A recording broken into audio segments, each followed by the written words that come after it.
نحمده ونصلي على رسوله الكريم اما بعد فاعوذ بالله من الشيطان الرجيم بسم الله الرحمن الرحيم رب اشرح لي صدري ويسر لي امري واحلل عقدة من لساني يفقهوا قولي۔ شروع کرتی ہوں اللہ کے نام سے جو بے انتہا مہربان نہایت رحم فرمانے والا ہے۔ سورۃ الکافرون ہے۔ اس سورت کو احدی سورتي الاخلاص بھی کہا جاتا ہے کہ یہ اخلاص والی دو صورتوں میں سے ایک ہے۔ دوسری تو سورۃ الاخلاص یعنی قل هو اللہ احد ہے ہی، لیکن اس سورت کو اس کا پیئر بتایا جاتا ہے، سورۃ الاخلاص کے ساتھ ملا کر پڑھا جاتا ہے۔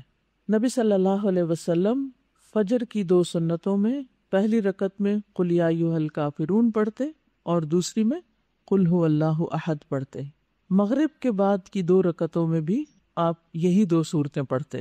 وتر کی پہلی رکعت میں سبح اسم ربک الاعلی ہوتی اور باقی دو رکعتوں میں یہی دو صورتیں ہوتی، قل یا ایھا الکافرون اور قل هو اللہ احد۔ اسی طرح طواف کی رکعتوں میں بھی پہلی رکعت میں قل یا ایھا الکافرون اور دوسرے میں سورۃ الاخلاص پڑھنا مسنون ہے۔ اور اسی طرح خاص طور پر اس سورت کو قل هو اللہ اور معوذتین کے علاوہ رات کو پڑھنے کے لیے کہا گیا ہے کہ جو رات کے وقت اس کو پڑھتا ہے سونے سے پہلے، یعنی سونے کے اذکار میں اس کو شامل کیا گیا، تو وہ دراصل کفر اور شرک سے برات کا اظہار کرتا ہے، وہ توحید پر اپنے دن کا اختتام کرتا ہے۔ اور اس میں آپ دیکھیے کہ صبح سویرے فجر میں سب سے پہلی رکعت میں قرات کا جو آغاز ہو رہا ہے وہ اس سورت سے ہو رہا ہے۔ اسی طرح رات کو سوتے ہوئے آخری عمل اور پھر وتر جو ہے آخری نماز ہوتی ہے، اس میں اس سورت کو پڑھا جاتا ہے۔ اس سے آپ دیکھیے کہ اس سورت کی اہمیت کا اندازہ ہوتا ہے کہ یہ کتنی امپورٹنٹ سورت ہے۔ اس سورت کو بعض روایات میں ربع القرآن بھی کہا گیا، یعنی قرآن کا چوتھائی حصہ، لیکن اسے ضعیف بتایا جاتا ہے۔ نبی صلی اللہ علیہ وسلم کے اس عمل کو کہ آپ اس کو کثرت کے ساتھ پڑھتے تھے، عبداللہ ابن عمر کہتے ہیں کہ میں نے 24 سے 25 بار جائزہ لیا، یعنی گنتے بھی رہتے تھے کہ کتنی بار، 24 سے 25 بار جائزہ لیا کہ آپ فجر اور مغرب کی سنتوں میں یہ سورت پڑھتے ہیں۔ بہرحال اس سورت میں بھی صرف اللہ سبحانہ وتعالیٰ کی عبادت کرنے کا حکم دیا گیا ہے، یعنی اخلاص ہی کا سبق ہے کہ انسان اپنے عمل کو اللہ کے لیے خالص کر لے اور اس میں کسی اور کا کوئی حصہ نہ ڈالے، کوئی حصہ شریک نہ کرے۔ اب دیکھیے کہ کفار بھی عبادت کرتے تھے، لیکن ان کی عبادت میں کیا شامل تھا؟ شرک شامل تھا، اس لیے اس عبادت کو تسلیم نہیں کیا گیا۔ کوئی بھی عبادت جس کے اندر شرک کی ملاوٹ ہو، اس کا انکار کیا جا رہا ہے کہ وہ عبادت ہے ہی نہیں۔ عبادت صرف وہی ہے جو خالصتاً اللہ سبحانہ تعالیٰ کے لیے کی جائے، ظاہراً بھی اور باطناً بھی۔ ظاہری طور پر جیسے سجدہ وغیرہ دعا اللہ سبحانہ تعالیٰ سے، اور باطناً شرک خفی سے بھی پاک ہو، یعنی ریاکاری سے پاک ہو، دکھاوے کی نیت نہ ہو، سمعہ کی نیت نہ ہو، بلکہ ساری کی ساری عبادت صرف اور صرف اللہ سبحانہ تعالیٰ کے لیے۔ تو یہاں کیا بتایا جا رہا ہے کہ آپ کفار کو بتا دیجئے کہ میری عبادت تمہاری عبادت کی طرح نہیں ہے، بلکہ وہ صرف اللہ کے لیے خالص ہے۔ اس سبق کو ہمیں دن میں کئی بار پڑھنے کے لیے کہا گیا ہے، کئی بار اس کی یاد دہانی کرائی گئی ہے کہ ہم جو کچھ بھی کریں صرف اللہ کے لیے کریں۔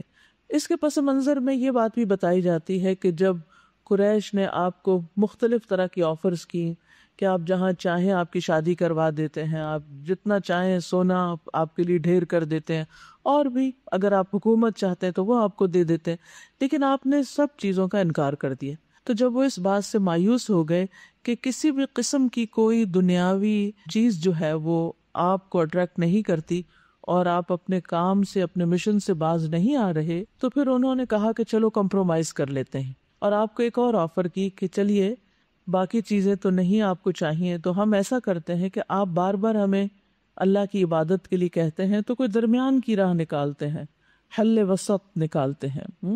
اور وہ کیا ہے کہ 1 سال آپ ہمارے بتوں کی عبادت کر لیں اور 1 سال ہم آپ کے الہ کی عبادت کر لیں گے جیسے آپ چاہتے ہیں، اور اس طرح مسئلے کا حل نکل آئے گا، سب مل کے سمجھوتا کر کے اکٹھے رہ لیں گے۔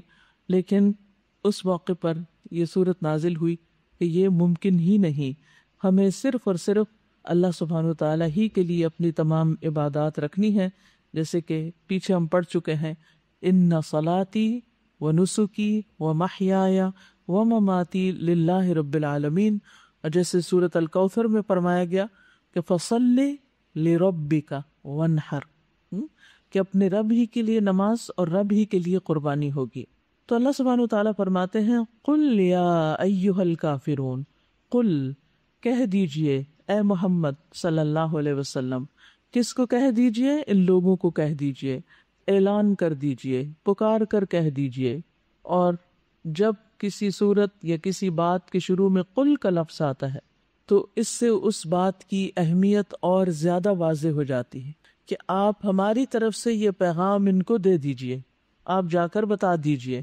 ویسے تو آپ ہر چیز ہی بتا رہے تھے، لیکن یہاں خصوصیت کے ساتھ اس بات کی اہمیت کی وجہ سے اس سے پہلے قل لایا گیا۔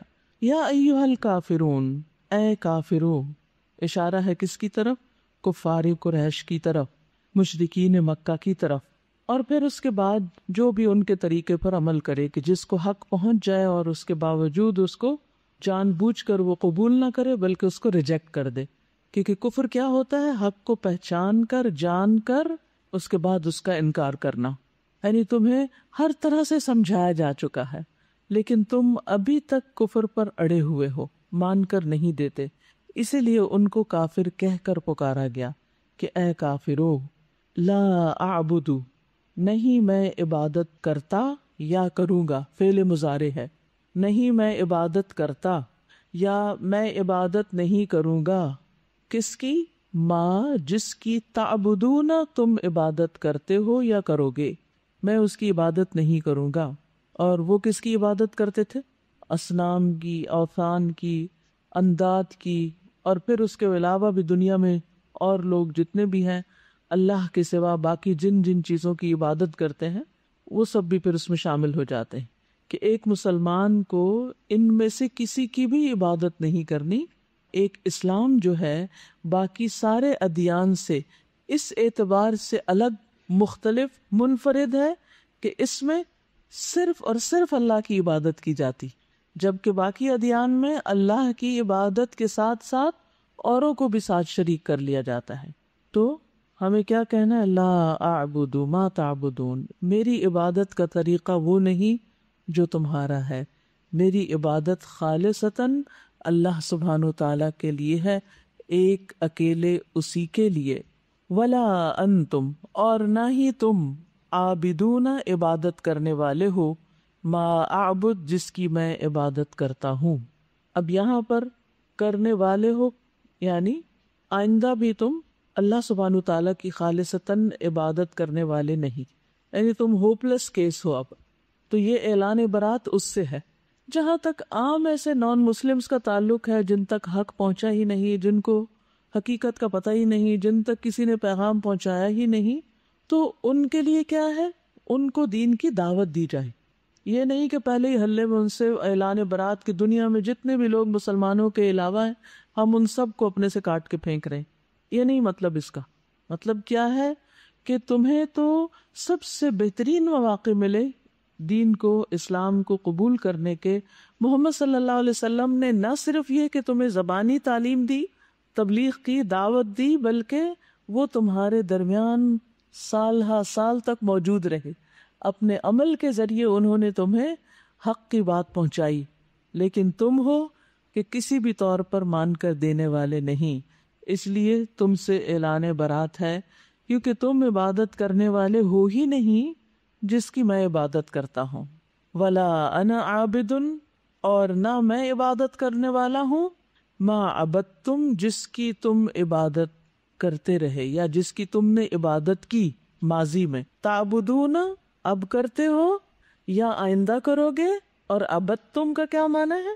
جن کی تم ماضی میں کر چکے ہو، یعنی تمہارے بتوں کو میں پوجنے والا نہیں۔ تم جو مجھے آفر دے رہے ہو کہ ایک سال میں تمہارے بتوں کی عبادت کر لوں، یہ پاسبل نہیں، یہ ممکن ہی نہیں، اس بارے میں تم اپنے ذہن سے ہی نکال دو۔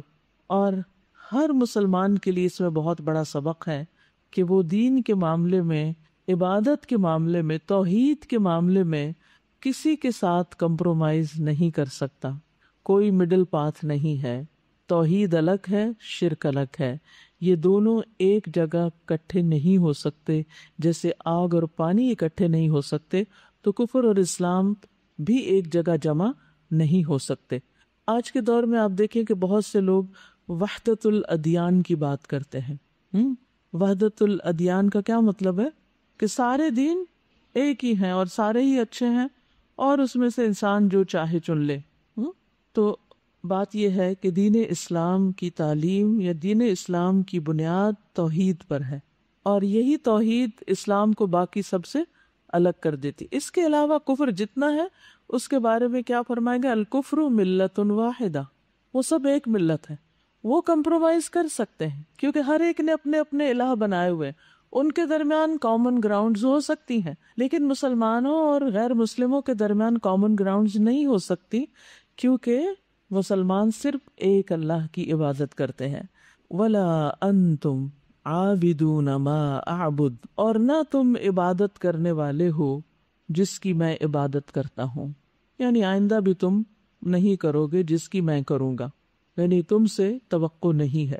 تو آپ کو یہ حکم دیا گیا کہ بہت کلیئرلی، ریپیٹڈلی، تاکید کے ساتھ، تکرار لفظی کے ساتھ ان کو بصراحت بتا دیجئے کہ یہ کمپرومائز نہیں ہو سکتا، کوئی گیو اینڈ ٹیک توحید کے معاملے میں نہیں ہو سکتا، حق اور باطل ایک جگہ اکٹھے نہیں ہو سکتے، اللہ سبحانہ وتعالیٰ کے ساتھ کسی اور کو شریک نہیں کیا جا سکتا عبادت میں. تو اس سے یہ پتہ چلتا ہے کہ اس صورت میں ماضی، حال، مستقبل، ہر زمانے، ہر دور، ہر جگہ پر اللہ سبحانہ وتعالیٰ کے علاوہ کسی اور کی عبادت سے منع کیا گیا ہے، اور مومن ہوگا ہی وہی، نجات ہے ہی اس کی کہ جو شرک سے اظہار برات کر دے. قرآن مجید میں سورۃ الزمر میں آتا ہے قُلْ أَفَغَيْرَ اللَّهِ تَأْمُرُونِّي أَعْبُدُ أَيُّهَا الْجَاهِلُونَ، اے جاہلو کیا تم چاہتے ہو کہ میں اللہ کے سوا کسی اور کی عبادت کروں؟ آپ انہیں بتا دیجئے کہ یہ نہیں ہو سکتا، کیونکہ وہ کیا چاہتے تھے؟ وَدُّوا لَوْ تُدْهِنُ فَيُدْهِنُونَ، کہ تم کمزور پڑو تو وہ بھی آرام کریں، ان کو بھی تھوڑا سکون ملے، کیونکہ وہ مخالفت کر کر کے اور لڑ لڑ کے بھی تھک چکے تھے. تو بہرحال لَكُمْ دِينُكُمْ وَلِيَ دِين، تمہارے لیے تمہارا دین، ولی دین، اور میرے لیے میرا دین. میرا دین توحید ہے اور تمہارا دین شرک ہے، لہذا تمہارے دین کا اقرار نہیں کیا جا سکتا. اور اس کا یہ مطلب نہیں کہ تمہارے لیے تمہارا دین تو تم جس دین پر ہو وہ ٹھیک ہے، یہ معنی نہیں ہے اس کا. یعنی تمہاری اپنی راہ ہے اور میری اپنی راہ ہے. جیسے سورۃ یونس میں کہا گیا آیت 41 میں وَإِن كَذَّبُوكَ فَقُلْ لِي عَمَلِي وَلَكُمْ عَمَلُكُمْ، پھر اگر وہ آپ کو جھٹلائیں تو انہیں بتا دیجئے کہ میرے لیے میرا عمل ہے اور میرا کام ہے، اور تمہارے لیے تمہارا عمل ہے. انتم بریئون مما اعمل وانا بریء مما تعملون، تم اس سے بری ہو جو میں کرتا ہوں، یعنی تم سے نہیں پوچھا جائے گا کہ میں نے کیا کیا. وانا بریء مما تعمل، اور میں اس سے برات کا اظہار کرتا ہوں جو تم عمل کر رہے ہو. تمہارے عمل کے اوپر میں گواہ نہیں ہوں، اس کا میں اقرار نہیں کرتا. لکم دینکم کا یہ مطلب نہیں کہ میں تمہارے دین کو اپروو کر رہا ہوں، مطلب یہ ہے کہ تمہارا دین تمہارے لیے. جیسے پیچھے بھی ہم نے پڑھا کہ دین کا ایک اور معنی بھی ہوتا ہے، اور وہ کیا ہوتا ہے؟ جزا، سزا. یعنی تم جو کر رہے ہو اس کا بدلہ تمہیں ملے گا، اور جو میں کر رہا ہوں اس کا بدلہ مجھے ملنے والا ہے. لیکن یہاں دین ہی کے معنوں میں ہے، اول معنی زیادہ بہتر ہے، اور مراد اس سے یہ ہے کہ لنا اعمالنا ولکم اعمالکم، ہمارے لیے ہمارے کام اور تمہارے لیے تمہارے کام. یعنی تم مجھے اس بات پر مجبور نہ کرو، نہ مجھے اس بات کے لیے کہو کہ میں تمہارے دین پر آ جاؤں، تمہارے طریقے اختیار کر لوں کسی بھی طرح، کسی بھی مفاد کے لیے، کیونکہ قیامت تک اندھیرا اور روشنی، شرک اور توحید الگ الگ ہیں، اکٹھے نہیں ہو سکتے. انسان کے سینے میں ایک ہی دل ہے، کیونکہ عبادت کا تعلق دل سے ہے نا. وقفات میں نمبر 1 وَلَا أَنْتُمْ عَابِدُونَ مَا أَعْبُدُ لِعَدَمِ إِخْلَاصِكُمْ لِلَّهِ فِي عِبَادَتِهِ فَعِبَادَتُكُمْ لہو المقترنۃ بالشرک لا تسمى عبادہ لعدم اخلاصکم للہ، تمہارے اللہ سبحانہ وتعالیٰ کے لیے اخلاص نہ ہونے کی وجہ سے عبادت کے اندر، فی عبادت ہی، اس کی عبادت میں، فعبادتکم لہو، بس تمہاری عبادت اس کے لیے، المقترنۃ جڑی ہوئی ہے، بالشرک، شرک کے ساتھ، لا تسمى عبادہ، وہ عبادت کہلا ہی نہیں سکتی، یعنی معروف معنوں میں وہ عبادت نہیں جس میں شرک شامل ہو۔ السؤال من المعلوم ان کفار قریش کانوا یعبدون اللہ، یہ بات سب کو معلوم ہے کہ کفار قریش اللہ کی عبادت کرتے تھے۔ مثلاً کیا کیا کرتے تھے؟ خانہ کعبہ کا طواف کرتے تھے، حاجیوں کی خدمت کرتے تھے، حج بھی کرتے تھے، عمرے بھی کرتے تھے باقاعدہ ان کے، اسی طرح جیسے آج کے دور میں حج عمرے کے ٹرپس ہوتے ہیں، سارے قبائل عرب آتے تھے اور حج عمرہ کرتے تھے، اور قربانیاں بھی کرتے تھے، اور منی عرفات جاتے، سب کام کرتے تھے، اور اللہ کو بھی مانتے تھے۔ لیکن مشکل کیا تھی؟ اس کے ساتھ انہوں نے بت شریک کر لیے، تو ان کے اس سارے عمل کو باطل قرار دیا گیا، بھلے بظاہر وہ سارے ریچولز عبادت شمار ہوئے، لیکن چونکہ اس میں توحید نہیں تھی اس لیے اس کو عبادت نہیں مانا گیا۔ وَيَعْبُدُونَ غَيْرَهُ، اور اس کے علاوہ کی عبادت کرتے ہیں۔ فَمَا وَجْهُ نَفِي هَذِهِ الْآيَةِ عِبَادَتُهُمْ لِلَّهِ، اس میں نفی کی وجہ کیا ہے؟ لِأَنَّهَا مُقْتَرِنَةٌ بِالشِّرْكِ فَلَا تُسَمَّى عِبَادَةً۔ نمبر 2، لَكُمْ دِينُكُمْ وَلِيَ دِينِ، استدل الامام ابو عبد اللہ الشافعی وغیرہ بهذه الآية الكريمة على أن الكفر كله ملة واحدة۔ استدلال کیا ہے امام ابو عبداللہ الشافعی وغیرہ نے اس آیت کریمہ کے ساتھ اس بات پر کہ کفر سارے کا سارا ایک ہی ملت ہے، یعنی دنیا میں اصل میں دراصل دو ہی ملتیں، ایک مسلمانوں کی اور ایک کفار۔ لأن الادیان، کیونکہ ادیان جو ہیں، ما عدا الاسلام، اسلام کے علاوہ، کلھا کالشیء الواحد فی البطلان، سارے کے سارے ایک ہی چیز ہیں بطلان میں، یعنی باطل ہونے میں۔ السؤال الکفر ملۃ واحدہ، اشرح هذه العبارہ فی ضوء هذه الآیہ، اس آیت کی روشنی میں اس عبارت کی وضاحت کیجیے، تشریح کیجیے کہ اسلام کے علاوہ الادیان کلھا ما عدا الاسلام مشترکن یا مجمع علی الباطل، یہ علی الشرک کہہ دی۔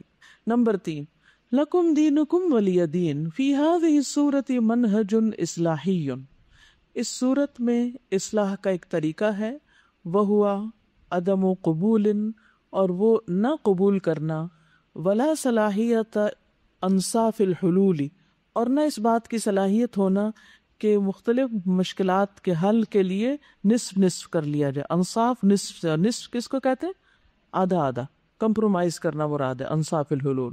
لأن ما عرضوه علیہ، کیونکہ انہوں نے جو آپ کو پیش کیا تھا نبی صلی اللہ علیہ وسلم کو، وہ جو واقعہ میں نے بتایا نا کہ جب وہ مایوس ہو گئے کہ آپ صلی اللہ علیہ وسلم ان کی کسی بھی آفر کو قبول نہیں کر رہے، تو انہوں نے آخر میں یہ آفر کر دی کہ ایک ایک سال کی عبادت کر لیتے ہیں۔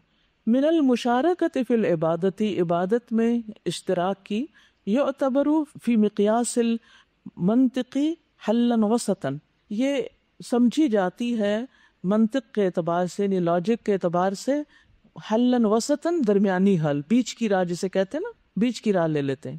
لاحتمال اصابت الحق فی احد الجانبین، کیونکہ اس میں احتمال ہے حق تک پہنچنے کا کسی ایک جانب میں۔ فجاء الرد حاسما وزاجرا وبشدہ، تو اس کا جو رد ہے وہ حاسما بہت کریٹیکل ہے، وزاجرا اور ڈانٹ والا ہے، اور وبشدت اور شدت والا ہے کہ یہ ممکن ہی نہیں۔ لأن فیہ، کیونکہ اس میں، ای فی ما اردوہ، جو انہوں نے آفر کی تھی، پیش کیا تھا، مساوات للباطل بالحق، حق کی باطل کے ساتھ مساوات کی بات ہے کہ دونوں ایک ہی ہو گئے پھر، حالانکہ حق ایک ہوتا ہے دو جانبوں میں سے۔ وفیہ تعلیق المشکلہ وفیہ تقریر الباطل ان ہوا وافقتہم ولو لحظہ، یعنی اس میں باطل کا اقرار کرنا ہے، ٹھیک ہے، اور جو مشکل ہے اس کا حل نہیں ہے بلکہ وہ معلق ہے، اگر میں اس کی ایک لمحے کے لیے بھی موافقت کر لوں، یہ اس کے ساتھ کمپرومائز کر لوں۔ یہ شنقیطی نے اس کے بارے میں لکھا ہے۔ السؤال هل تقبل انصاف الحلول فی اصول الدین، کیا دین کی بنیادوں میں، عقیدے میں، انصاف الحلول یعنی کمپرومائز کرنے کا جو طریقہ ہے اسے قبول کر لیا جائے گا؟ لا، نہیں.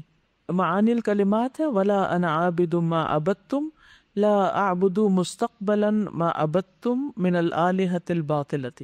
نہیں میں عبادت کرنے والا مستقبل میں جس کی تم نے عبادت کی باطل الہوں میں سے.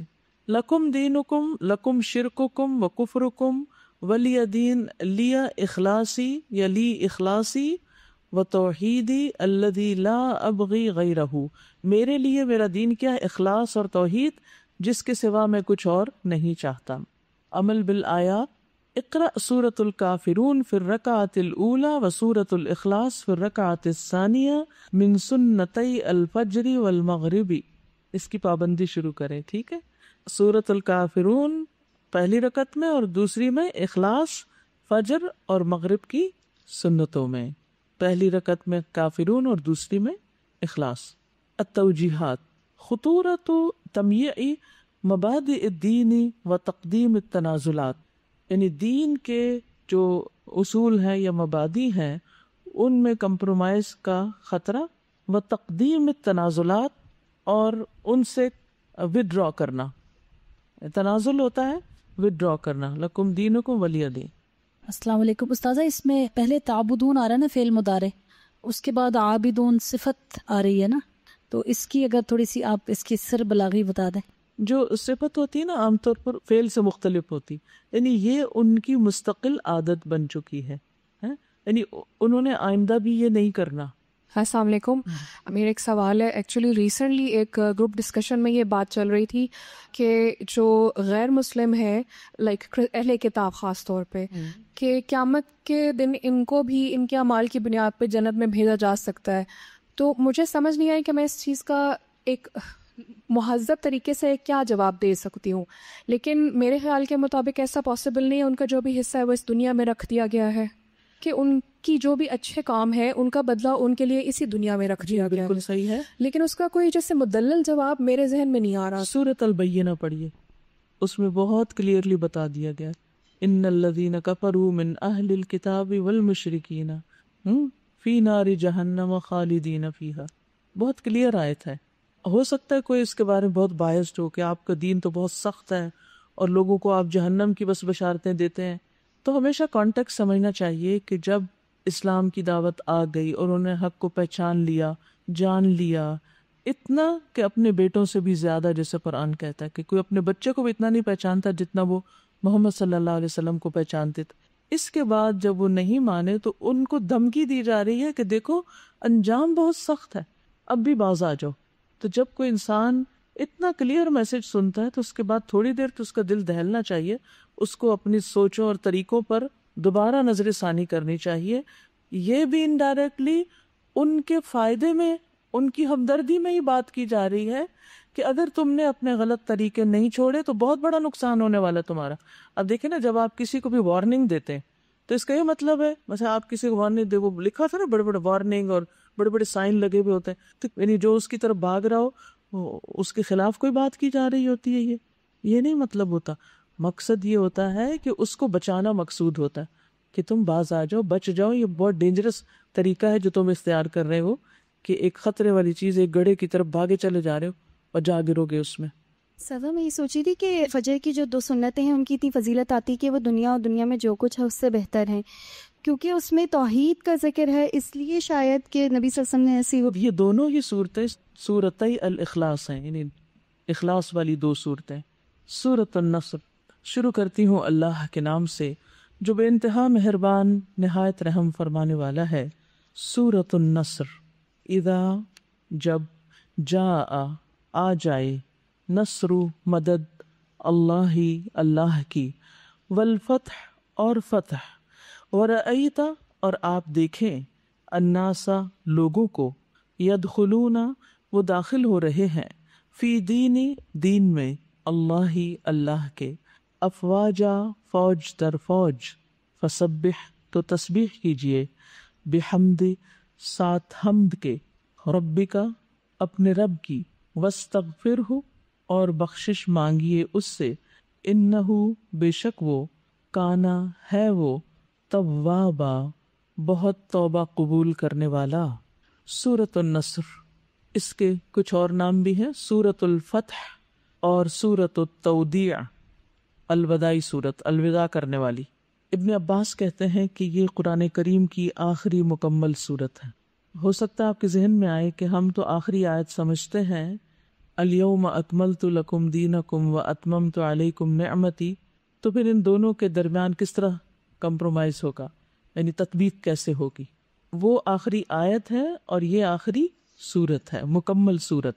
فتح مکہ کے موقع پر نازل ہوئی، مدنی سورت ہے. وہ کیوں؟ اس لیے کہ ہجرت کے بعد نازل ہوئی. یس، چاہے مکہ میں ہی کیوں نہیں، حجۃ الوداع کے موقع پر. سورت کا جو مشہور نام ہے وہ النصر ہے. اور نصر کس کو کہتے ہیں؟ مدد کو. اللہ سبحانہ وتعالیٰ کا انسان کو اپنے دشمن پر ایسا غلبہ دینا کہ وہ دشمن کو اللہ تعالیٰ رسوا کر دے، مات دے دے، اور انسان کو کامیابی دے، ایسی کامیابی کہ جس سے اس کا دل خوش ہو جائے. اب جانتے ہیں کہ پیچھے نبی صلی اللہ علیہ وسلم کو تسلی دی گئی تھی. ابتدائی مکی دور کی صورتوں میں سے سورۃ الضحیٰ میں وَلَسَوْفَ يُعْطِيكَ رَبُّكَ فَتَرْضَىٰ، کہ البتہ ضرور آپ کا رب آپ کو وہ دے گا کہ جس سے آپ راضی ہو جائیں گے، خوش ہو جائیں گے. اور وہ وقت آ گیا کہ آپ نے اپنی زندگی میں ہی اپنے مشن کو مکمل ہوتے ہوئے دیکھا، کامیابی دیکھی، فتح دیکھی. مکہ فتح ہو گیا. سارے قبائل اس بات کے منتظر تھے کہ مکہ کس کے ہاتھ میں رہتا ہے، کیونکہ وہاں قبائلی نظام تھا، کوئی ایک اسٹیٹ تو تھی نہیں، لیکن سرداری اس کی ہوتی، غلبہ اس کا ہوتا، بات اس کی مانی جاتی جو مکہ پر قابض ہوتا. تو ابھی تک تو سب کفار قریش ہی مکہ پر غالب تھے، لیکن فتح مکہ کے بعد اب سب کو پتہ چل گیا کہ مسلمان کامیاب ہو چکے ہیں.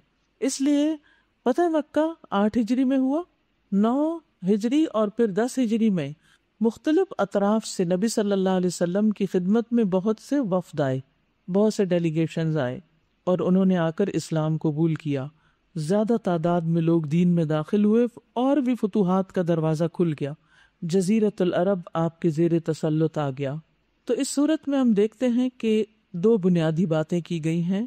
ایک طرف تو آپ کی زندگی میں ہی اسلام کے غالب ہونے کی خوشخبری آپ کو دی جا رہی ہے کہ آپ تک اللہ کی مدد اور فتح آ چکی ہے، اور دوسری طرف آخری آیتوں میں آپ صلی اللہ علیہ وسلم کی وفات کی خبر دی جا رہی ہے کہ آپ کی رسالت کا کام مکمل ہو چکا ہے. اب آپ اللہ کی ملاقات کی تیاری کیجیے اور اس کے لیے کثرت سے تسبیح اور استغفار کیجیے. تو آئیے دیکھتے ہیں سورت کو. اللہ تعالیٰ فرماتے ہیں اذا جاء نصر اللہ والفتح. اذا جب، جاء آ جائے، کس کے پاس آ جائے؟ آپ کے پاس، محمد صلی اللہ علیہ وسلم کے پاس. کیا؟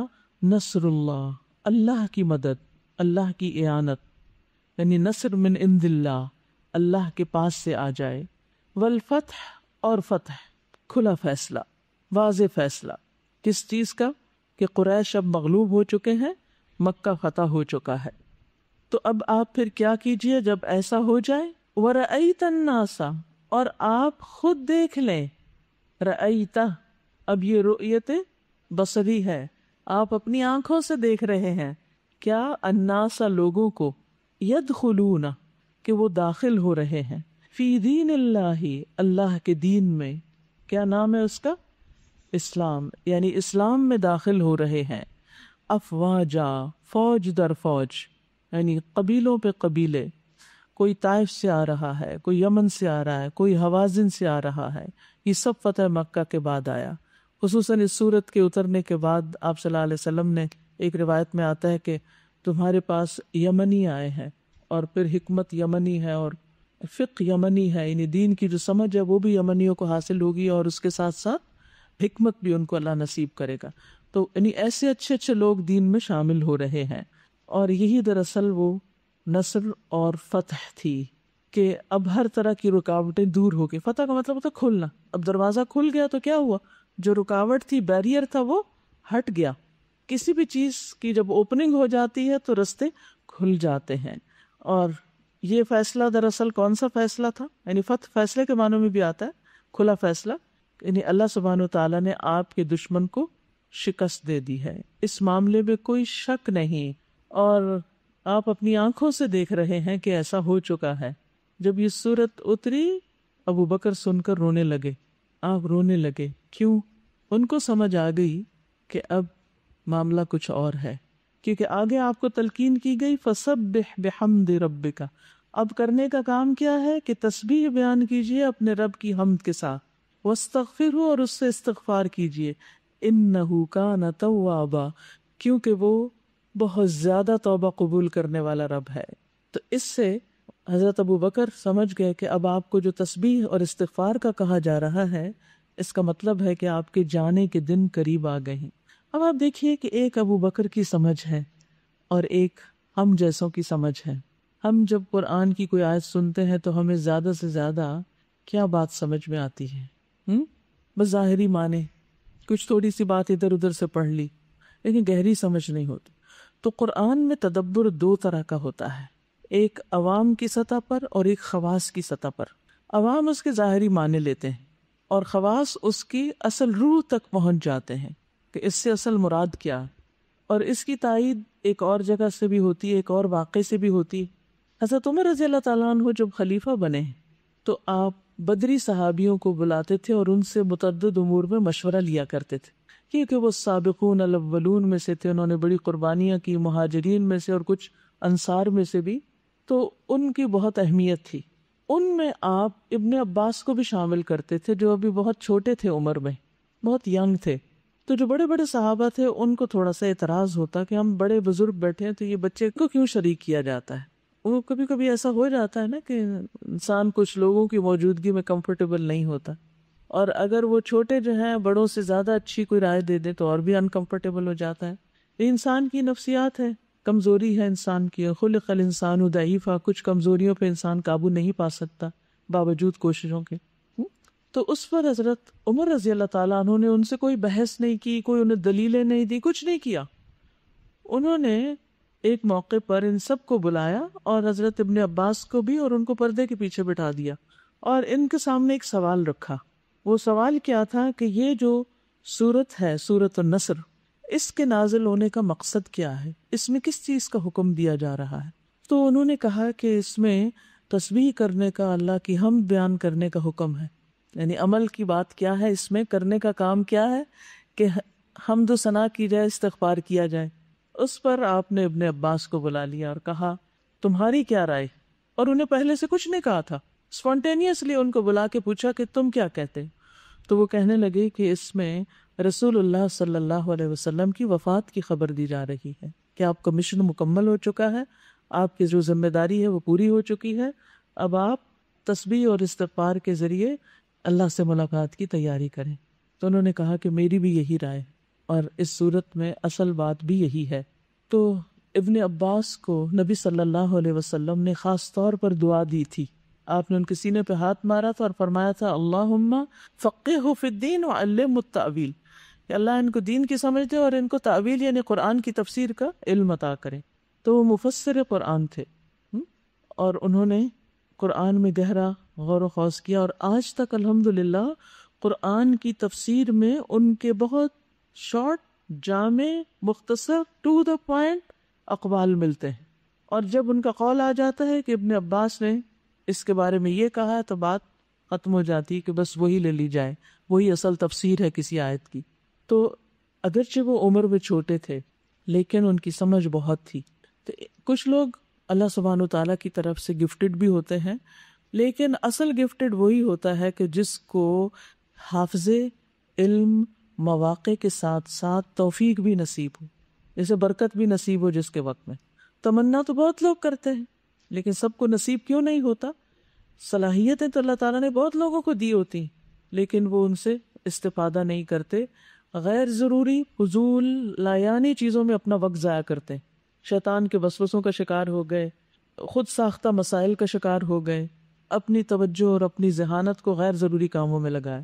اور اب بھی یہی ہوگا، پڑھا تو آپ سب نے ہے لیکن ہر ایک کا آگے قرآن سے تعلق، اس کا سیکھنا اور سکھانا اور اس کی خدمت کا لیول مختلف ہوگا۔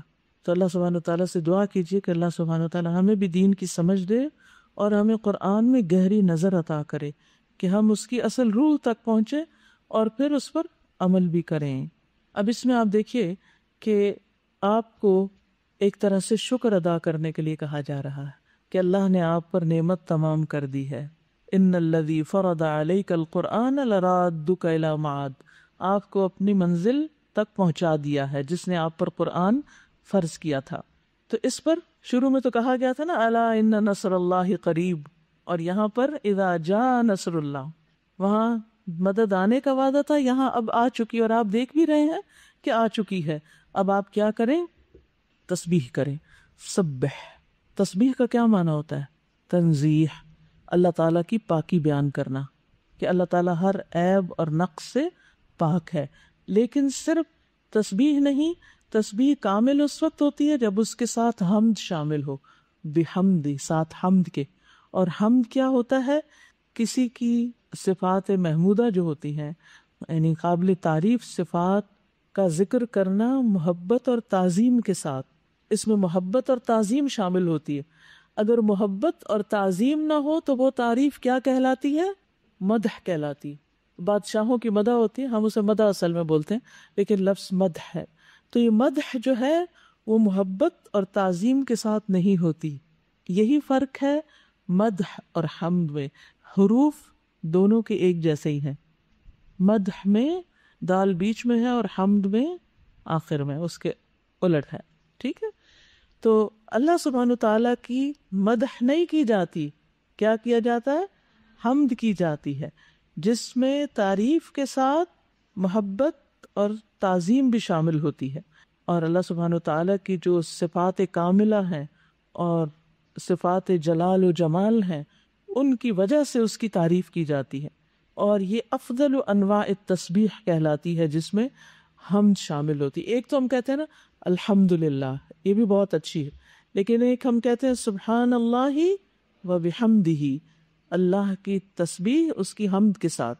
فرشتوں کی یہی تسبیح ہے، وہ کیا کہتے ہیں؟ وَنَحْنُ نُسَبِّحُ بِحَمْدِكَ وَنُقَدِّسُ لَكَ، نُسَبِّحُ بِحَمْدِكَ۔ اسی لیے یہ کلمات جو ہیں میزان میں بہت باری ہیں، سبحان اللہ و بحمدہ، سبحان اللہ العظیم۔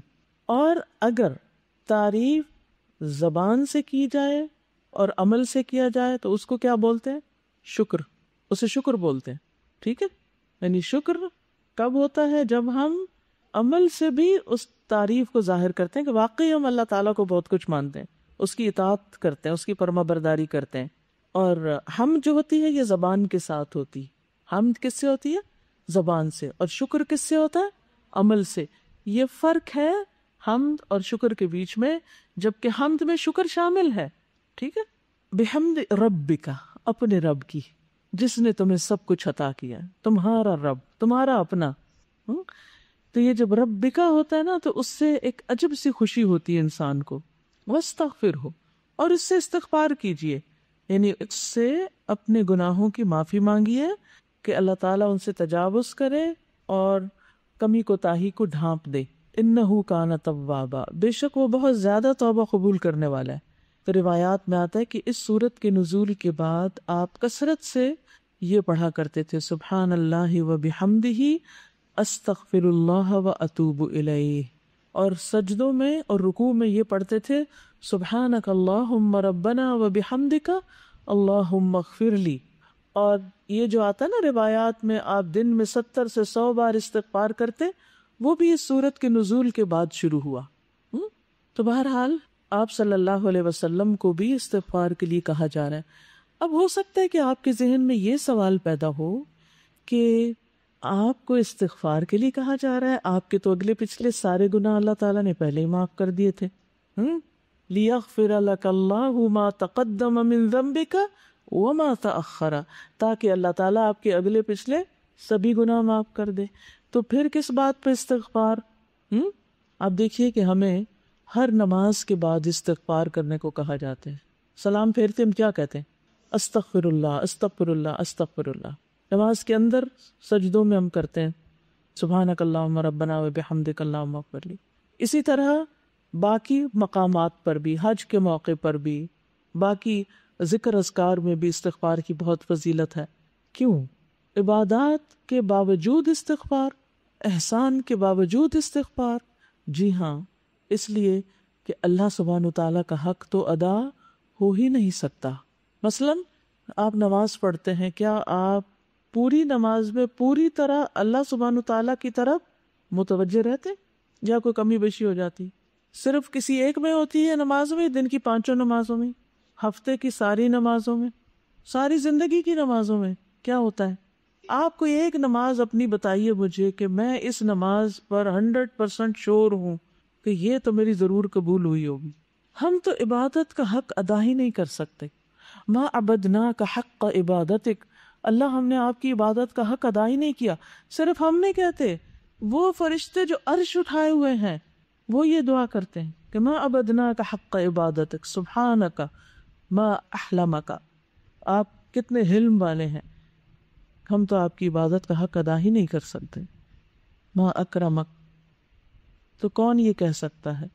پھر آپ دیکھیے داؤد علیہ السلام کو اللہ سبحانہ وتعالیٰ کیا فرماتے ہیں، اعملوا آل داود شکرا، اے آل داود شکر کے طریقے پر عمل کرو۔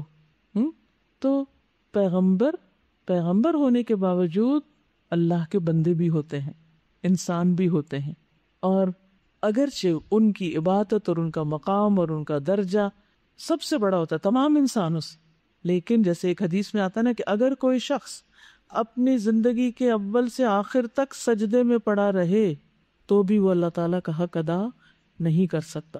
تو یہاں استغفار کس معنی میں ہے کہ حق تو یہ کہ حق ادا نہ ہوا۔ انہ کان توابا، وہ بڑا مہربان ہے، بے پناہ رحم کرنے والا ہے، بار بار توبہ قبول کرنے والا ہے، اسے پتہ ہے کہ بندوں کی کمزوریاں کیا ہیں، وہ ہمارے حال سے واقف ہے، اسی لیے اس نے عبادات کے ساتھ ساتھ ہمیں استغفار کا بھی حکم دیا ہے۔ تسبیح کی ویسے فضیلت کیا ہے؟ نبی صلی اللہ علیہ وسلم کو تو حکم دیا ہی گیا ہے، تو ہمارے لیے کیا حکم ہے کہ جب بھی ہم کوئی کام مکمل کر لیں تو کیا کریں؟ اللہ کی حمد و ثنا بیان کریں، اس کی تسبیح کریں اور ساتھ استغفار کریں کہ یا اللہ جو بھی ہم نے کمی کوتاہی کی ہے اپنے اس پڑھنے یا پڑھانے میں، اللہ اس کو معاف کر دے، ہم نے حق ادا نہیں کیا۔ اب جن لوگوں کی تکمیل ہو رہی ہے وہ کیا سمجھتے ہیں کہ انہوں نے سال بھر قرآن کو دے کر قرآن کا حق ادا کر دیا؟ نہیں۔ تو پھر کیا کرنا چاہیے جو کمی کوتاہی رہ گئی؟ کہ جو ہوا تیری رحمت سے ہوا، اور جو نہیں ہو سکا اس پر ہم معافی کے خواستگار ہیں۔ اور یہ جو تسبیح ہے سبحان اللہ و بحمدہ، یہ افضل کلام ہے جو اللہ نے اپنے فرشتوں اور بندوں کے لیے چنا۔ ایک حدیث کے مطابق نبی صلی اللہ علیہ وسلم نے فرمایا جو آدمی صبح و شام 100 بار سبحان اللہ و بحمدہ پڑھتا ہے، قیامت کے دن کوئی اس سے زیادہ افضل عمل نہیں لا سکتا سوائے اس کے جس نے اس کے برابر اس سے زیادہ پڑھا ہو۔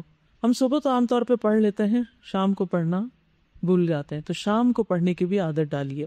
آپ صلی اللہ علیہ وسلم نے یہ بھی فرمایا کہ جو رات سے خوف کھائے کہ وہ اسے پریشان کرے گی، نیند نہیں آئے گی، طرح طرح کے وسوسے اور خیالات آئیں گے، چوروں کا ڈر ہے یا کچھ اور، یا مال کے ساتھ بخل کرے کہ وہ خرچ ہو جائے گا، یا دشمن کے سامنے بزدلی کرے کہ وہ اسے قتل کر دے گا، تو اسے چاہیے کہ وہ اس قول کی کثرت کر دے سبحان اللہ و بحمدہ، کیونکہ یہ اللہ کے نزدیک سونے کا پہاڑ اللہ عز و جل کے راستے میں خرچ کرنے سے زیادہ محبوب ہے، زیادہ پسندیدہ ہے۔ تو ان کلمات کی کثرت ہونی چاہیے، اور اللہ تعالیٰ کی رحمت پانے کا ذریعہ ہے، یعنی یہ تسبیحات کا پڑھنا، خصوصاً انگلیوں کے پوروں پر پڑھنا۔ اور ویسے بھی جیسے زبانی آپ پڑھ رہے ہیں نا، مثلاً یعنی کوئی گن نہیں رہے تو ساتھ کیا کریں، پڑھتے پڑھتے یعنی اپنی انگلیاں ٹچ کرنا شروع کر دیں، ٹھیک ہے، یہ عادت بنا لیں۔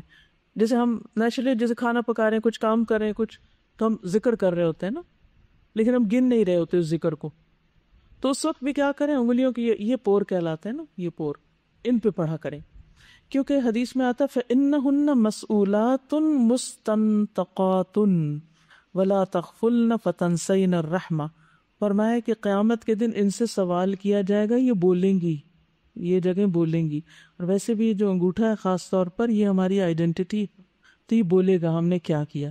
تو جب ہم پڑھتے ہوئے اس کے اوپر گننا شروع کر دیں گے، ان کو ساتھ شریک کر لیں گے، تو کیا ہوگا، یہ گواہی دیں گے، اور تم غافل نہ ہونا کیونکہ اس سے تم اسباب رحمت گنوا دو گی۔ یہ آپ نے ایک صحابیہ سے کہا تھا۔ اور پھر یہ جنت میں درخت لگانے کا ذریعہ بھی ہے. اپنے بچوں کو خاص طور پر اس کی عادت ڈالیں، کیونکہ بڑے ہو کے عادتیں پکی کرنا بڑا مشکل ہو جاتا ہے. تو بچپن سے ہی عادات اچھی ہونی چاہیے. اور یہ ذکر دراصل کس لیے کرنا ہے؟ شکر کی ادائیگی کے لیے. ٹھیک ہے نا؟ کس کے لیے؟ شکر کی ادائیگی کے لیے. اور شکر کی ادائیگی بھی اصل میں تو اللہ کی توفیق سے ہی ہوتی ہے. عربی کا ایک شعر ہے، ان کان بشکری نعمت اللہ نعمت، اگر میرا شکر ادا کرنا بھی اللہ کی نعمتوں میں سے ایک نعمت ہے، علیہ مجھ پر، لہو فی مثلہا یجب الشکر، تو پھر اس پر بھی شکر ادا کرنا چاہیے. یعنی پھر کبھی شکر ختم ہونا ہی نہیں چاہیے. فکیف بلوغ الشکر الا بفضلہ، شکر کا حق ادا کیسے کر سکتے ہیں، شکر تک پہنچ ہی کیسے سکتے ہیں مگر اللہ کے فضل سے.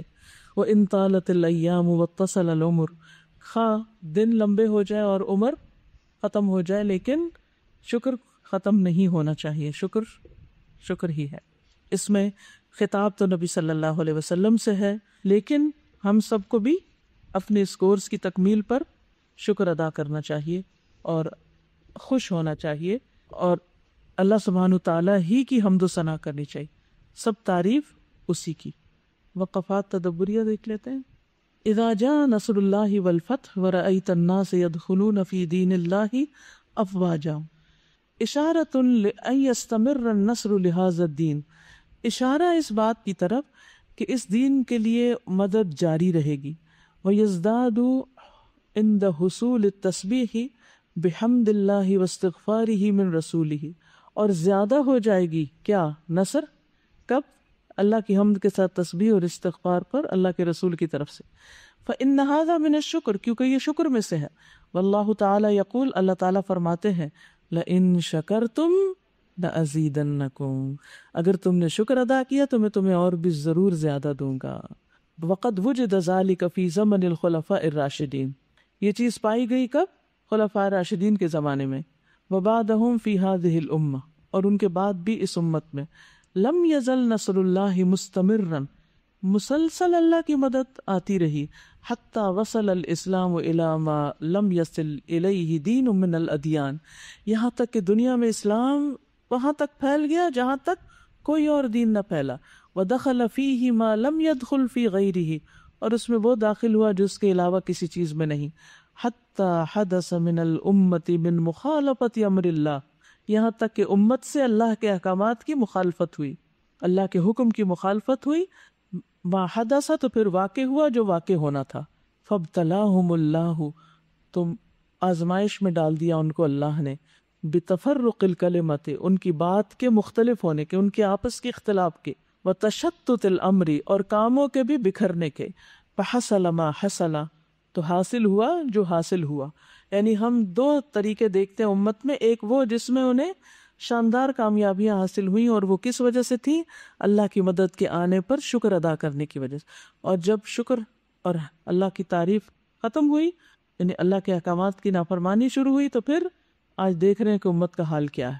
السؤال، بین اہمیت التسبیح والتحمید والاستغفار فی نصر الامت والدین، دین اور امت کی مدد میں تسبیح، حمد اور استغفار کی اہمیت بیان کیجیے.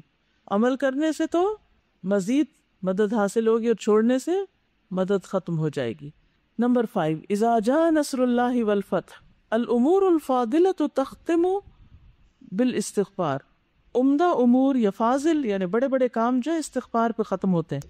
کالصلاۃ والحج وغیر ذلک، نماز اور حج کی طرح.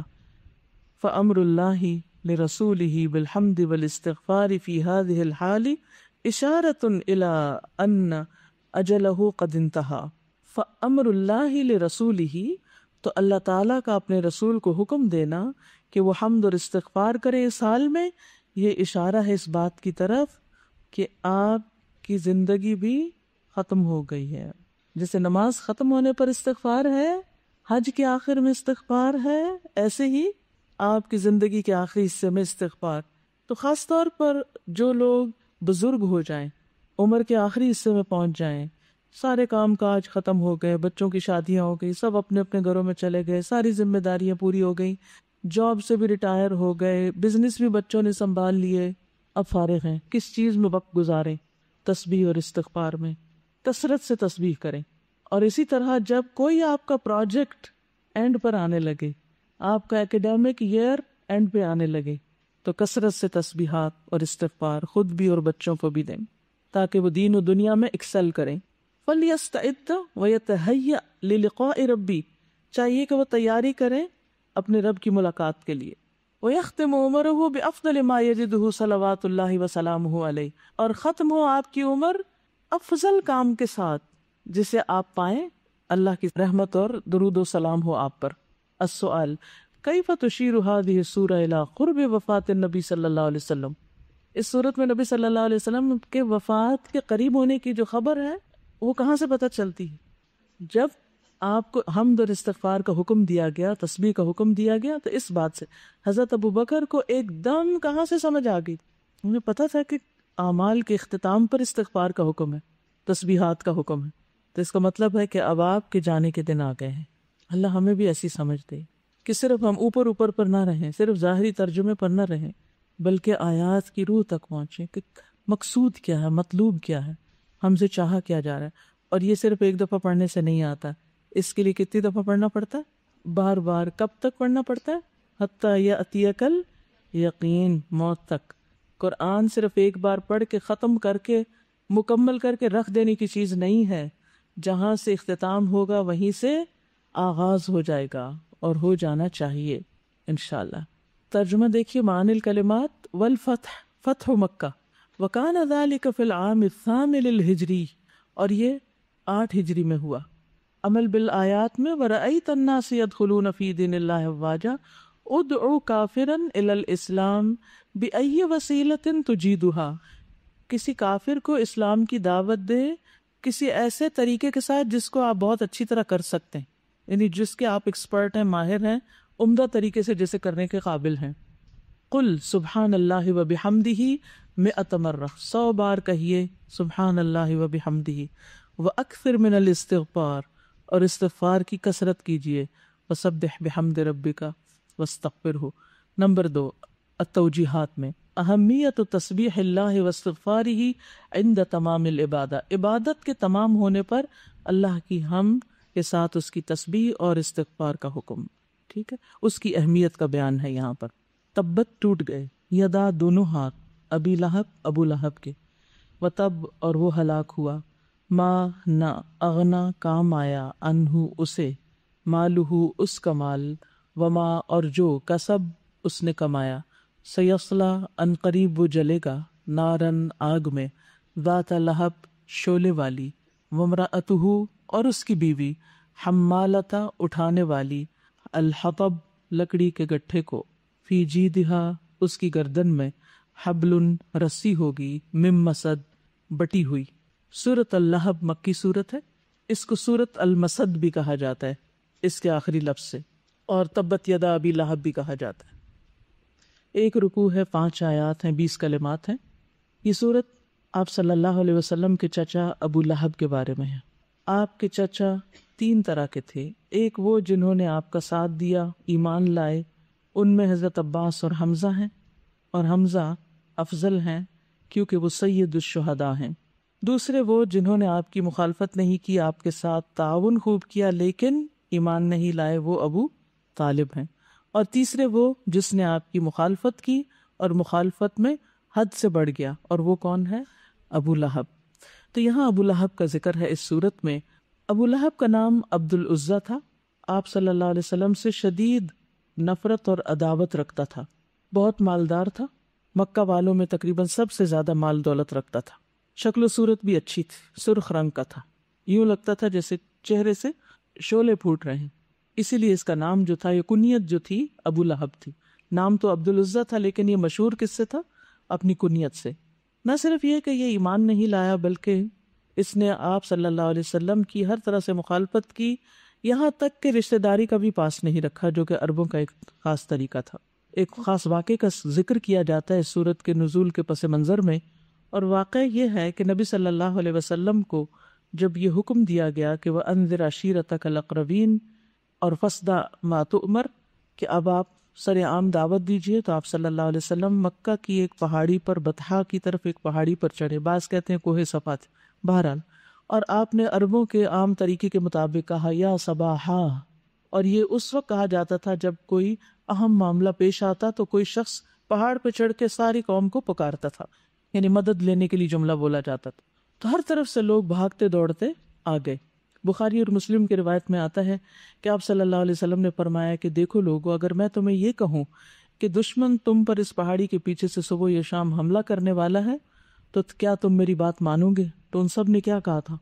یہ واقعہ آپ سیرہ میں پڑھ چکے ہیں. کیا کہا تھا؟ کہ آپ صادق اور امین ہیں، ہم آپ کی بات ضرور مانیں کہ آپ سچ کہنے والے. اس موقع پر آپ نے فرمایا فَإِنِّي نَذِيرٌ لَكُمْ بَيْنَ يَدَيْ عَذَابٍ شَدِيدٍ، سخت عذاب کے آنے سے پہلے میں تمہیں کھلم کھلا ڈرا رہا ہوں، خبردار کر رہا ہوں. یہ جملہ سن کر آپ کا اور دین کی یہ دعوت کی بات سن کر ابو لہب کہنے لگا تبا لک الہذا جمعتنا، تبا لک، تمہارے ہاتھ ٹوٹ جائیں. تب کا مطلب ہوتا ہے خسارہ یا نقصان یا ہلاکت. نعوذ باللہ تم پر ہلاکت ہو، کیا اس کام کے لیے تو نے ہمیں یہاں جمع کیا؟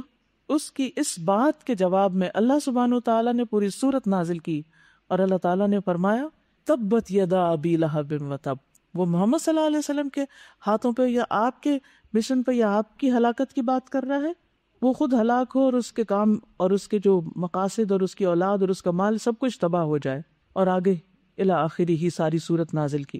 نہ صرف یہ کہ اس موقع پر بلکہ دیگر مواقع پر بھی ابو لہب آپ صلی اللہ علیہ وسلم کی طرح طرح سے مخالفت کرتا تھا. ذوال مجاز کے بازار میں نبی صلی اللہ علیہ وسلم لوگوں کو جو ہر طرف سے اکٹھے ہو رہے تھے اور لوگ کثرت سے تھے، ان کو آپ اسلام کی دعوت دے رہے تھے. آپ فرما رہے تھے یا ایھا الناس قولوا لا الہ الا اللہ تفلحوا، لوگو لا الہ الا اللہ پڑھ لو فلاح پا جاؤ گے. تو وہ راوی کہتے ہیں کہ میں دیکھ رہا تھا کہ ایک شخص آپ کے پیچھے پیچھے آپ کی مخالفت کر رہا ہے اور کہہ رہا ہے کہ تم اس شخص کی بات نہ ماننا، یہ دیوانہ ہے. اور پھر بعض اوقات وہ جسمانی اذیت بھی دیتا اور آپ صلی اللہ علیہ وسلم کو سخت تکلیف دیتا. تو اس کا وجود اور اس کی مخالفت آپ کے لیے بہت تکلیف دہ تھی. کیونکہ آپ دیکھیں کوئی باہر سے کوئی بات کرے تو اور بات ہوتی ہے، اگر آپ کی بہن ہی، آپ کی بیٹی ہی، آپ کا خالہ ماموں چچا میں سے کوئی آپ کے خلاف لکھنا شروع کر دے، بولنا شروع کر دے، آپ کی بے عزتی شروع کر دے، آپ کے راہ میں رکاوٹ شروع کر دے، تو کتنا تکلیف دہ ہوتا ہے. اب دیکھیں دین کی دعوت میں بعض اوقات باہر کے لوگ مخالفت کرتے، بعض اوقات گھر میں شروع ہو جاتی. تو جب گھر میں شروع ہوتی ہے تو وہ بہت زیادہ تکلیف دہ ہوتی ہے، کیونکہ آپ کو ان سے سپورٹ کی توقع ہوتی ہے. اسی لیے موسیٰ علیہ السلام نے کہا تھا کہ وَاجْعَل لِّي وَزِيرًا مِّنْ أَهْلِي هَارُونَ أَخِي، کہ میرے گھر والوں میں میرا مددگار بنا دے میرے بھائی ہارون کو. کیونکہ وہ سمجھتے بھی ہوتے ہیں اور ان کے اندر ایک خاص قسم کی ہمدردی بھی ہوتی ہے، ایک سنسیئرٹی بھی ہوتی ہے. لیکن یہاں تو ساری روایتیں پامال ہو گئیں اور سخت مخالفت پر وہ شخص تل آیا. حتیٰ کہ یوں ہوا کہ جب یہ صورت نازل ہوئی تو اس کی بیوی ام جمیل جس کا نام عروہ تھا، ہاتھ میں پتھر لیے بڑبڑاتی ہوئی خانہ کعبہ کی طرف آئی. آپ صلی اللہ علیہ وسلم حضرت ابوبکر کے ساتھ بیٹھے ہوئے تھے اور آپ تک پہنچ گئی. کہنے لگی کہ مزمم کہاں ہے، اور پھر بولنے لگی کہ مزممن ابینا ودینہ قلینا وامرہ عصینا. مزمم کا ہم نے انکار کیا اور اس کے دین کو ہم نے ناپسند کیا اور اس کے حکم کی ہم نے نافرمانی کی. حضرت ابوبکر نے دیکھا تو آپ بہت پریشان ہوئے. نبی صلی اللہ علیہ وسلم سے کہا کہ یہ کسی برے ارادے سے آئی کہ ہاتھ میں پتھر پکڑا ہو. آپ نے فرمایا مجھے نہیں دیکھ سکے گی. بہرحال اس نے آپ کی جب یہ حج کی مذمت کی تو آپ نے فرمایا کہ میں تو مزمم ہوں ہی نہیں، میں تو محمد ہوں. آپ نے اس کو پازیٹو وے میں لے کر اس کو اپنے دل پہ نہیں لیا اور بات ختم کر دی. بہرحال سورت شروع ہوتی ہے تبت یدا سے. تبت یدا ابی لہب و تب، ٹوٹ گئے دونوں ہاتھ ابو لہب کے اور وہ خود بھی تباہ و برباد ہو گیا. سورت النصر کے بعد یہ سورت کیوں رکھی گئی؟ ایک طرف آپ کے مشن کی تکمیل، فتح، مدد کی بات کی گئی اور دوسری طرف آپ کے دشمنوں کی ذلت اور رسوائی اور ان کے مشن کی ناکامی کی بات ہے. قرآن کا اختتام ہو رہا ہے اور اس میں یہ بتایا گیا کہ دیکھو آخر میں کامیاب کون ہوتا ہے اور ناکام کون ہوتا ہے. صرف ایک شخص ہے جس کا نام لے کر قرآن مجید میں اس کی مذمت کی گئی ہے اور اس کے لیے جہنم کی اور شعلوں کی سزا سنائی گئی ہے، اور وہ ہے کہ جس نے سب سے زیادہ آپ کی مخالفت کی. تبت یدا، تبت کا لفظ جو ہے نا تب یتب تبن اور تباب سے ہے ٹوٹنا اور خسارے میں پڑنا، ہلاکت میں پڑنا. وما کید فرعون الا فی تباب، یعنی فرعون کی ساری چالیں جو ہیں وہ بربادی اور نامرادی پر مبنی ہیں. وما زادوہم غیر تتبیب، قرآن میں دوسری جگہ پر یہ الفاظ آتے ہیں. تو دونوں ہاتھ ٹوٹ جائیں، تبت ماضی کا صیغہ ہے اور بعض اوقات دعائیہ بھی ہوتا ہے، یعنی امر کے معنوں میں بھی آتا ہے. تو یہاں ایک طرح سے بد دعا دی گئی. ٹوٹ گئے یا ٹوٹ جائیں دونوں طرح ترجمہ کیا جاتا ہے. دونوں ہاتھ ابو لہب کے، دونوں ہاتھ کی بات اس لیے کی گئی کہ انسان اکثر کام ہاتھوں سے ہی کرتا ہے. ذالک بما قدمت یداک. پھر اسی طرح انسان جب کسی کو گالی دیتا ہے تو ہاتھوں سے اشارہ کرتا ہے، تانے دیتا ہے، یہ اس طرح کر کے لڑائی جھگڑا کرتا ہے. اور پھر یہ ہے کہ اس نے کہا جاتا ہے کہ اپنے ہاتھوں کے اشاروں سے کہا تھا کہ میں اول تو جہنم میں نہیں جاؤں گا، اگر گیا بھی یا میرا حساب ہوا بھی تو اپنے بیٹوں کو فدیے میں دے کے خود چھوٹ جاؤں گا. کہا تبت یدا ابی لہب، دونوں ہاتھ اس کے ٹوٹ گئے. دونوں کیوں؟ یدا سے مراد مال اور اولاد دونوں بھی لیے جاتے ہیں، یعنی ہاتھوں کے معنوں میں بھی، کیونکہ وہ کام کرتے ہیں اور کوششوں کی علامت ہوتے ہیں. کوشش کی علامت ہاتھ ہوتا ہے. اور دوسری طرف دوسرا معنی کیا؟ مال اور اولاد. نہ مال کام آیا اور نہ اولاد کام آئی. اب ہوا کیا تھا؟ جب وہ مر گیا تو مال تو ساتھ نہیں گیا، اور اولاد کا تو حال یہ تھا کہ جب وہ فوت ہو گیا، کہتے ہیں کہ اس کو جنگ بدر کے بعد ایک بیماری ہوئی تھی عدسہ نام کی، جو طاعون کی بیماری سے ملتی جلتی ہے اور اس میں بھی گلٹی ہوتی. تو بہرحال جیسے چیچک ہوتی ہے یا اس طرح کی بیماریاں، وہ مر گیا. اتنا بدبودار تھا اس کا جسم کہ کوئی قریب نہیں جاتا. 3 دن تک اس کی لاش پڑی رہی، گلنے سڑنے لگی اور کوئی پاس نہیں پٹکتا تھا. بہرحال بعض روایتوں میں آتا ہے کہ اس کے بچوں نے کچھ حبشیوں کو کچھ پیسے دے کر اس کو پھکوایا گڑھے میں، گڑھا کھدوا کے، اور قریب کوئی نہیں پھر بھی پٹکا. دور سے لکڑیوں کے ذریعے اس کو دھکیل کر اس گڑھے میں پھینک دیا گیا. تو اب بچے بھی پاس نہیں آئے اور مال بھی کام نہ آیا. وہ تب، اور اس نے خود بھی نقصان اٹھایا، برباد ہو گیا. تبت اور تب، ما اغنا عنہ مالہ، نہ کام آیا اس سے اس کا مال اس کے کسی کام نہ آیا. قرآن مجید میں ایک اور جگہ پہ آتا ہے وما یغنی عنہ مالہ اذا تردی، جب وہ خود ہلاک ہو گیا تو اس کا مال اس کے کس کام آئے گا. اور قیامت کے دن بھی انسان کہے گا ما اغنا عنی مالیہ ہلک عنی سلطانیہ وما کسب، اور جو اس نے کمایا. کمائی میں کیا آتا ہے؟ مال اور اولاد دونوں آتے. حدیث میں آتا ہے ان اولادکم من کسبکم، تمہاری اولاد تمہاری کمائی میں سے ہے، یعنی انسان کی کمائی شمار ہوتی. یعنی اس کے پاس مال بھی تھا، اولاد بھی تھی، وسائل سب کچھ تھے. اس کے باوجود چونکہ اس نے اسلام دشمنی کی، محمد صلی اللہ علیہ وسلم کی مخالفت کی، تو وہ ناکام ہو گیا. سیصلا، ان قریب جلے گا. کہاں؟ نارن، آگ میں. نارن نکرہ ہے، کیا معنی نکلتا ہے؟ بہت بڑی، تفخیم کے لیے فخامت النار، بہت زیادہ آگ. ذات لہب، جو شعلوں والی، بھڑک رہی ہے. کیونکہ وہ اپنے حسن و جمال کی وجہ سے ابو لہب کہلاتا تھا، تو اسی مناسبت سے اس کی سزا بھی سنائی گئی. وامرأتہ، اور اس کی بیوی بھی ام جمیل، جو ابو سفیان کی بہن تھی، عروہ بنت حرب بن امیہ. حمالۃ الحطب، جو ایندھن اٹھانے والی تھی. حمالہ کا مطلب ہے بہت زیادہ اٹھانے والی، الحطب ایندھن. ایک معنی اس کا یہ کیا جاتا ہے کہ وہ نبی صلی اللہ علیہ وسلم کے راستے میں جنگل سے ایندھن اٹھا کے لکڑیاں وغیرہ کانٹوں والی وہ آپ کے راستے میں بکھیر دیتی، کیونکہ ہم سائے تھے بالکل نیکسٹ ڈور. تو جب آپ تہجد کے لیے نکلتے تو پریشان ہوتے کیونکہ آپ کے راستے میں کانٹے بچھائے ہوتے، ہرڈلز ڈالے ہوئے ہوتے تھے. دوسرا معنی یہ ہے کہ وہ ایندھن اٹھانے والی. اس کا ایک مجازی معنی یہ، فگریٹو معنی یہ لیا گیا ہے کہ وہ لوگوں کے درمیان چغلیاں کرتی، فساد ڈلواتی تھی. مفسدہ کے معنوں میں ہے، یعنی لڑائی کی خاطر دوڑی پھرتی. نبی صلی اللہ علیہ وسلم کی بہت مخالفت کرنے والی تھی. چونکہ حمالہ ہوتا ہے کوشش سے اٹھانے کا معنی ہوتا ہے، بہت زیادہ اٹھانے والی. اور کہا یہ جاتا ہے کہ چونکہ وہ بھی اپنے شوہر کے ساتھ مشن میں شریک تھی اور آپ کی بہت خلاف تھی. کہتے ہیں اس کا ایک قیمتی ہار تھا جس کو وہ پکڑ پکڑ کے کہتی تھی کہ میں اسے لات و عزیٰ کی قسم محمد کی عداوت میں خرچ کر دوں گی. اور یہی ہار اس کے لیے عذاب کا سبب بن گیا. اس لیے فرمایا فی جیدہا حبل من مسد، اس کی گردن میں رسی ہوگی مسد کی. مسد ہوتا ہے کھجور کی چھال یا مونج کی رسی. کھجور کو کوٹ کے جو رسی بنائی جاتی ہے اور اس کے خوب بل دیے جاتے ہیں، لیف اس کو کہتے ہیں، وہ گلے میں ہوگی اس کی قیامت کے دن. اس سے اس کو گھسیٹا جائے گا اور اس کی کمر پر بہت شدید بوجھ ہوگا، ایندھن ہوگا اور اس کو وہ جلا رہا ہوگا. اور یہ بھی کہا گیا کہ وہ شوہر جس آگ میں بھڑک رہا ہوگا اس میں وہ ایندھن لالا کے اور بھڑکائے گی. دنیا میں جیسے اس نے شوہر کا ساتھ دیا، اس کے کہنے اور باتوں میں آ گئی، آخرت میں بھی وہ اس کی مددگار ہوگی، اس کی سزا میں اضافے کی. اب دیکھیے کہ اس سے بہت اہم بات پتہ چلتی ہے کہ جو شخص کسی کی گمراہی میں اس کا مددگار ہو، قیامت کے دن بھی وہ اس جیسی سزا بھگتے گا، اس سزا میں بھی اس کے ساتھ ہوگا.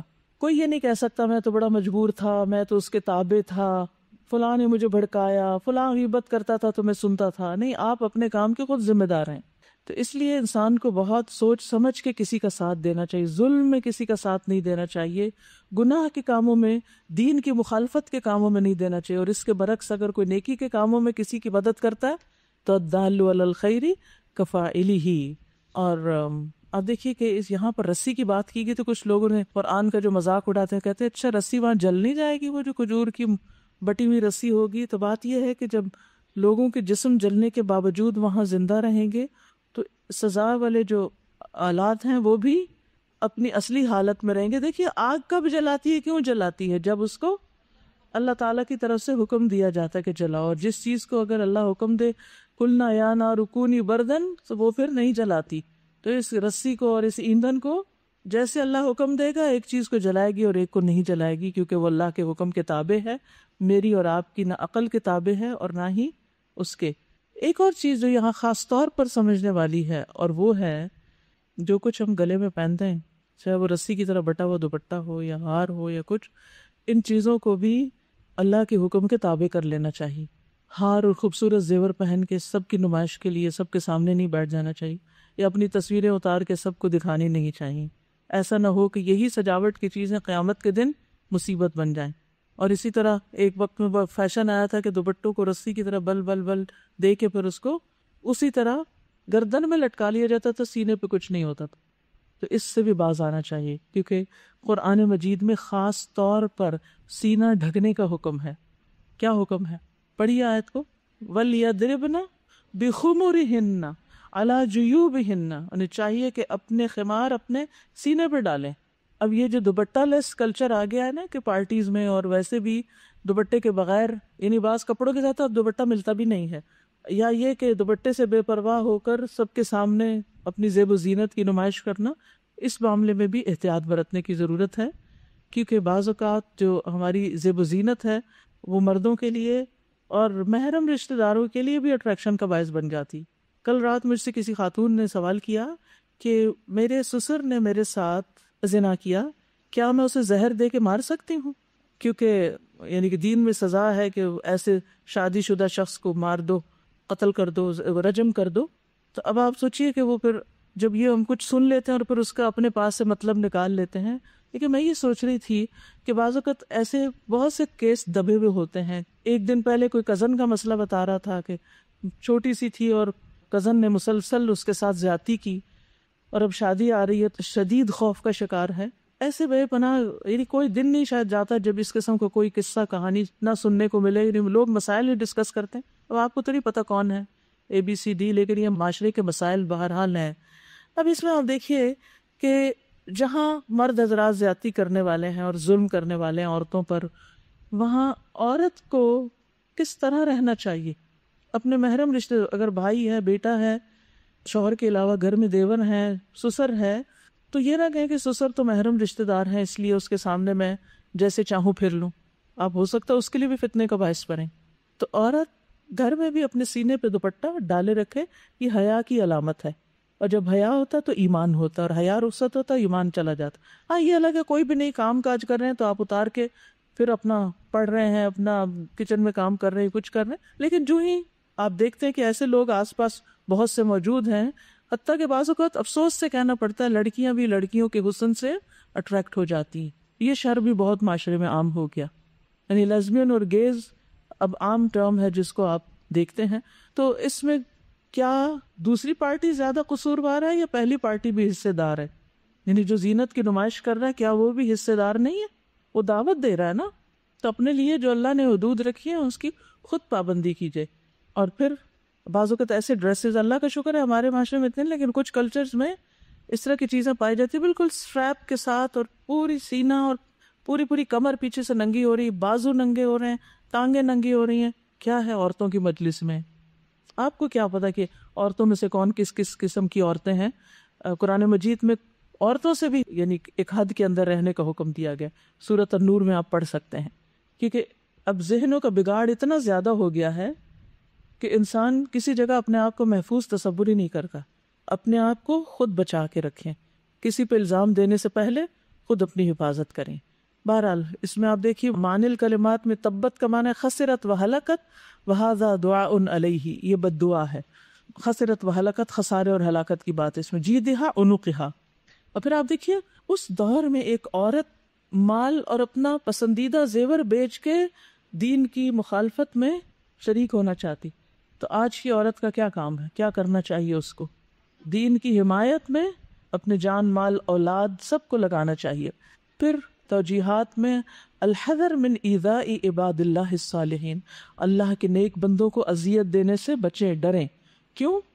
کیونکہ اللہ کی لاٹھی بے آواز ہے, اور اگر آپ اللہ کے محبوب کو یا اللہ کے دوست کو کوئی تکلیف دیں گے تو کیا ہوگا؟ اللہ کی دشمنی کو دعوت دیں گے. من عادى لی ولیا فقد آذنتہ بالحرب, جس نے میرے کسی دوست کو اذیت دی, اس سے عداوت رکھی, تو میں اس کے خلاف جنگ کا اعلان کرتا ہوں. حدیث قدسی. اور وقفات تدبریہ میں تبت یدا ابی لہب و تب عرف بہذا ان الانتماء الى الصالحین لا یغنی الا ان وقع الاقتداء بهم فی افعالهم. اس بات سے پتہ چلا کہ صالحین کے ساتھ تعلق, انتماء ہوتا ہے کسی سے نسبت, لا یغنی کام نہیں آئے گی, الا مگر ان وقع الاقتداء بهم فی افعالهم, ان کے کاموں میں جب تک ان کی پیروی نہ کی جائے تو صرف ان سے تعلق فائدہ نہیں دے گا. لأنہ عم النبی صلی اللہ علیہ وسلم, کیونکہ وہ تو نبی صلی اللہ علیہ وسلم کا چچا تھا, آپ کا خون تھا, آپ کے خاندان میں سے تھا, لیکن اس کے باوجود اس کے لیے سب سے بڑی وعید آئی ہے قرآن میں. اگر کوئی بچ سکتا تو ابو لہب رشتہ داری کی بنا پہ بچتا پھر, لیکن ایسا نہیں ہوا.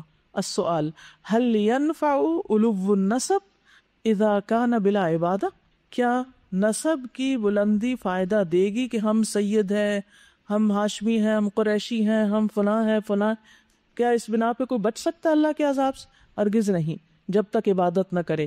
وضح ذلک من الآیہ, آیت سے اس کی وضاحت کیجئے, اوپر موجود ہے. نمبر 7 وامرأتہ حمالۃ الحطب کانت زوجتہ, یہ اس کی بیوی تھی ابو لہب کی. وکانت عونا لزوجہا, اور یہ اپنے شوہر کی مددگار تھی. علی کفرہ و جحودہ و عنادہ, اس کے کفر, انکار اور دشمنی میں. فلہذا تکون یوم القیامۃ عونا علیہ فی عذابہ فی نار جہنم, اسی وجہ سے قیامت کے دن وہ جہنم کی آگ میں اس کے عذاب پر اس کی مددگار ہوگی. ولہذا قال حمالۃ الحطب فی جیدہا حبل من مسد, یعنی تحمل الحطب, وہ اٹھائے ہوئے ہوگی حطب کو. فتلقی علی زوجہا, اپنے شوہر پہ ڈالے گی. لیزداد فی نار جہنم, تاکہ وہ جہنم کی آگ میں اور زیادہ ہو. السؤال بین اہمیت اختیار الزوجۃ الصالحہ من خلال هذه الآیہ, نیک بیوی کو اختیار کرنے کی اہمیت بتائیے, and vice versa, اس آیت کی روشنی میں. کیونکہ شوہر بیوی ایک دوسرے کے جب تک ہم خیال نہ ہو, مددگار نہ ہو, تو عام طور پر بڑی مشکلات ہوتی ہیں. تو اس لیے انسان کی کوشش یہی ہونی چاہیے کہ شادی کی بنیاد دین ہو. لیکن افسوس کے ساتھ کہنا پڑتا ہے کہ آج کل دینداری بھی ظاہر میں رہ گئی ہے, جس کے نتیجے میں کیا ہو رہا ہے, لوگ پھر مزید دین سے متنفر ہو جاتے ہیں. تو دین کا لحاظ اور پاس رکھیے, اپنے قرآن کا لحاظ اور پاس رکھیے.